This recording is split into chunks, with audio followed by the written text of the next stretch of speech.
हरे कृष्णा, राधे राधे, जय श्री श्याम। दोस्तों, हर हर महादेव। आज की इस वीडियो में हम सभी लोग बात करने वाले हैं पार्थिव शिवलिंग के बारे में।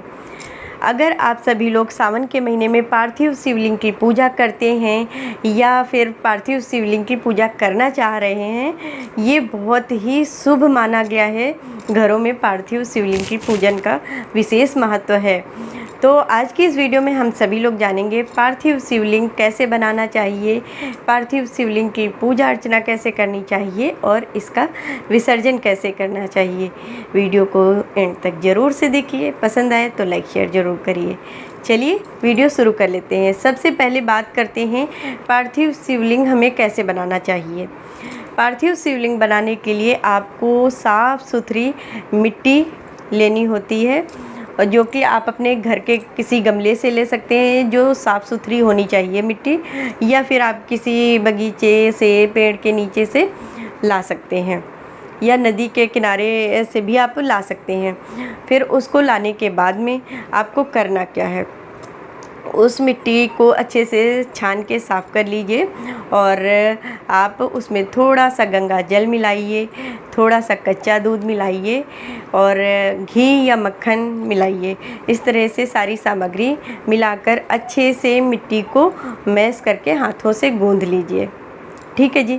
ये मैं आपको वो विधि बता रही हूँ जो पार्थिव शिवलिंग हम अलग से बना के और पात्र में रख के पूजन करते हैं और उसके बाद उसका विसर्जन करते हैं।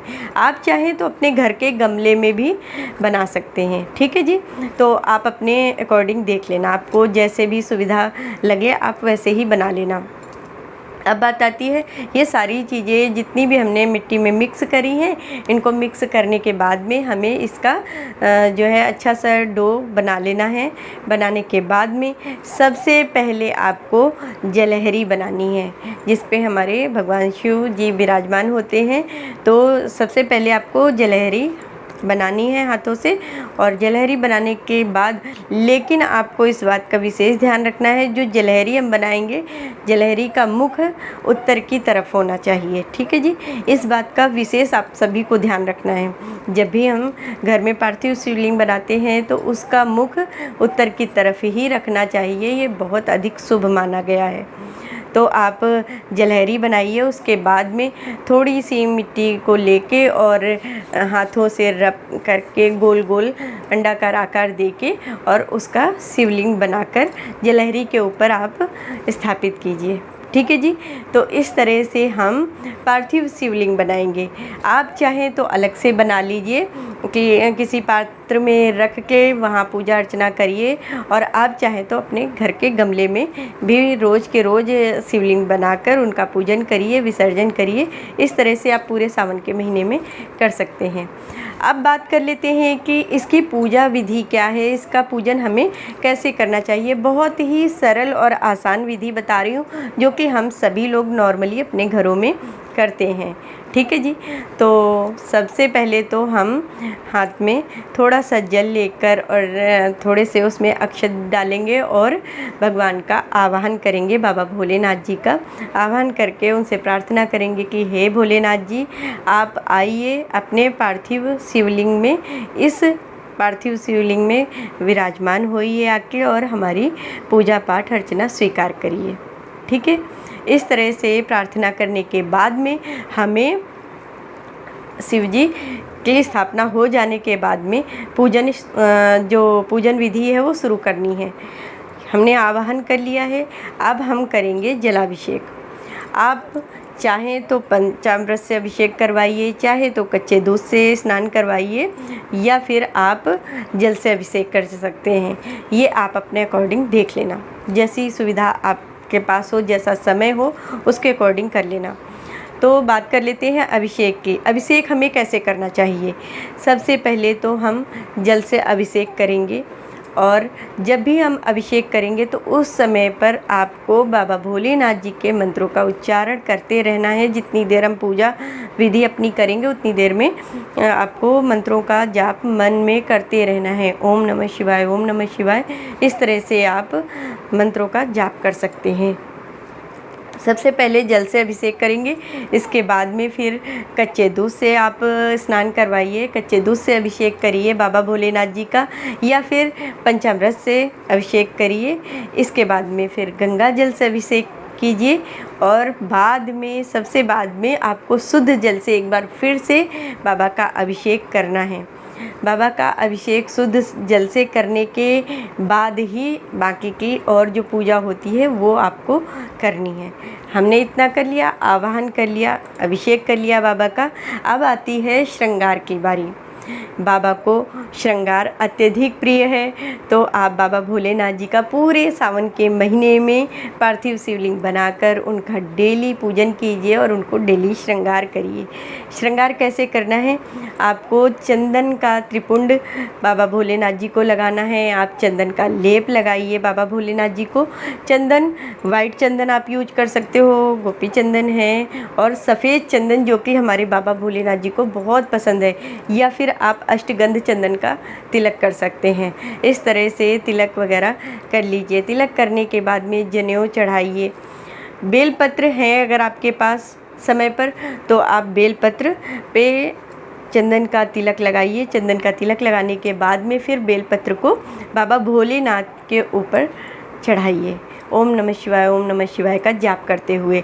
बेलपत्र का जो चिकना हिस्सा होता है, सीधा हिस्सा होता है, वो बाबा भोलेनाथ जी की तरफ होना चाहिए, ऊपर की तरफ नहीं होना चाहिए। इस चीज़ का आपको विशेष ध्यान रखना है। बेलपत्र चढ़ाइए।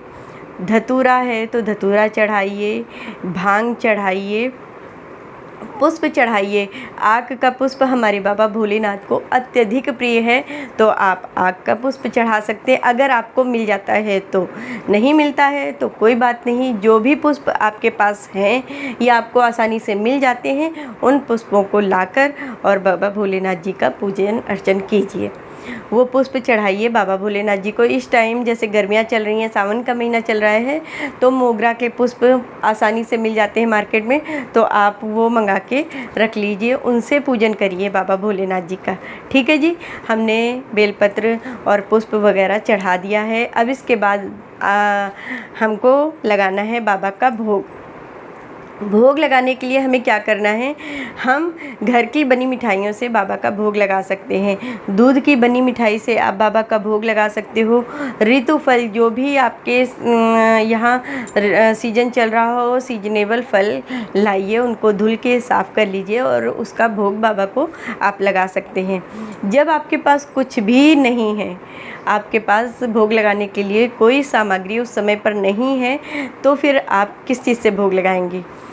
आप मिश्री से भोग लगा सकते हैं या फिर गुड़ से भोग लगा सकते हैं, क्योंकि बाबा भोलेनाथ हमारे भाव देखते हैं, हमारी भक्ति देखते हैं। उन्हें महंगे महंगे फल, महंगे महंगे फूलों से, इन चीज़ों से नहीं मतलब होता है। उन्हें हमारी भक्ति और हमारे भाव से मतलब होता है। जैसे हमारे भाव होंगे, जैसी हमारी भक्ति होगी, बाबा उसी अनुसार हमें फल देंगे, हमारी उसी अनुसार हमारी मनोकामनाएं पूर्ण करेंगे और हमारे ऊपर अपनी कृपा बरसाएंगे। ठीक है जी, तो हमने भोग लगा दिया है, बेलपत्र वगैरह चढ़ा दिए हैं। अब बात आती है बाबा की आरती की।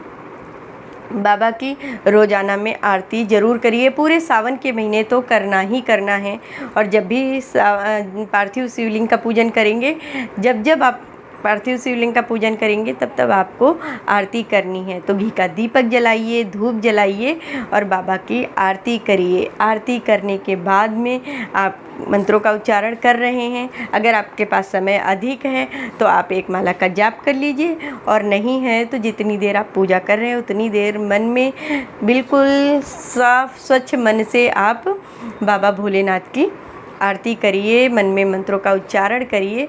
करने के बाद में, सबसे बाद में आपको करनी है क्षमा प्रार्थना। तो बाबा से, भोलेनाथ जी से क्षमा प्रार्थना कीजिए कि हे बाबा भोलेनाथ जी, जाने अनजाने मुझसे या मेरे परिवार से, मेरे पति या बच्चों से जो भी भूल चूक गलतियां हुई हैं, आप उन्हें क्षमा कीजिए। आप दयालु हैं, अपने भक्तों पर दया बरसाते हैं।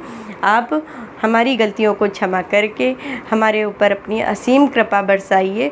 और जो भी मुझे पूजा पाठ आती है या जैसा भी मैं जानती हूँ वो मैंने किया है, आप उस पूजा पाठ को स्वीकार करिए। इस तरह से क्षमा प्रार्थना करने के बाद में आपको उस समय विसर्जन नहीं करना है। जब आपने पूजा कर ली है, आरती वगैरह हो गई है, आपको थोड़ी देर बाद फिर विसर्जन करना है। ठीक है जी। तो इतना तो आपको अच्छे से मैंने बता दिया है। अब बात आती है विसर्जन हम कैसे करें। देखिए, आप अगर गमले में बना रहे हैं रोज़ाना, मतलब रोज़ाना आप पूरे सावन में गमले में शिवलिंग बनाकर और रोज़ की पूजा कर रहे हैं, तो आपको गमले में ही बाद में थोड़ा सा जल डाल के विसर्जन कर देना है। ठीक है जी। अगर आप अलग से बना रहे हैं, अलग से पार्थिव शिवलिंग बना के उनका पूजन किया है, तो फिर आप कैसे विसर्जन करेंगे। तो आप एक बाल्टी या टब आपके घर में जो भी हो उसको ले लीजिए और उसमें थोड़ा सा गंगा जल मिलाइए, पुष्प मिलाइए और उसके बाद आप उसमें जल भरिए। जल भरने के बाद में बाबा भोलेनाथ जी का ध्यान करते हुए, उनके मंत्रों का जाप करते हुए उनका विसर्जन कीजिए। और विसर्जन करने के बाद में उसी जल में आपको विसर्जन करना है। फिर उसके बाद में वो जल आपको पौधों में डाल देना है। ठीक है जी। तो इस तरह से बहुत ही आसान तरीके से आप पार्थिव शिवलिंग का घर में बना के उनका पूजन कर सकते हैं और उनका विसर्जन कर सकते हैं। ठीक है जी। बहुत ही आसान और सरल विधि बताई है। बस आपको इस चीज़ का विशेष ध्यान रखना है, जो हमारा ये जल है जिसमें हमने बाबा भोलेनाथ जी का पार्थिव शिवलिंग विसर्जन किया है, वो जल हमें तुलसी के पौधे में नहीं डालना है। आप किसी अन्य पौधे में डाल सकते हैं, लेकिन तुलसी के पौधे में आप बिल्कुल भी मत डालना। इस चीज़ का आपको विशेष ध्यान रखना है। और अगर जो गमले में आप कर रहे हैं पूजा, उस गमले में बाद में आप कोई भी पौधा लगा सकते हैं। बेलपत्र लगा दीजिए या कोई और अन्य पौधा लगा दीजिए, लेकिन तुलसी का पौधा उस गमले में मत लगाइए। ठीक है जी। तो ये थी आज की जानकारी पार्थिव शिवलिंग के बारे में। आप सभी को आज की वीडियो कैसी लगी है कमेंट में ज़रूर से बताइए। और हाँ, कमेंट में हर हर महादेव की हाजिरी ज़रूर लगाइए और इस वीडियो को ज़्यादा से ज़्यादा शेयर करिए अपने परिवार में, अपने फैमिली मेम्बर्स में वीडियो को ज़्यादा से ज़्यादा शेयर करें। जो लोग चैनल पर नए हैं तो प्लीज़ चैनल को सब्सक्राइब ज़रूर करें, बेल आइकन को ज़रूर प्रेस करें। मिलती हूँ आप सभी से नेक्स्ट वीडियो में। तब तक के लिए जय श्री कृष्णा, राधे राधे, हर हर महादेव।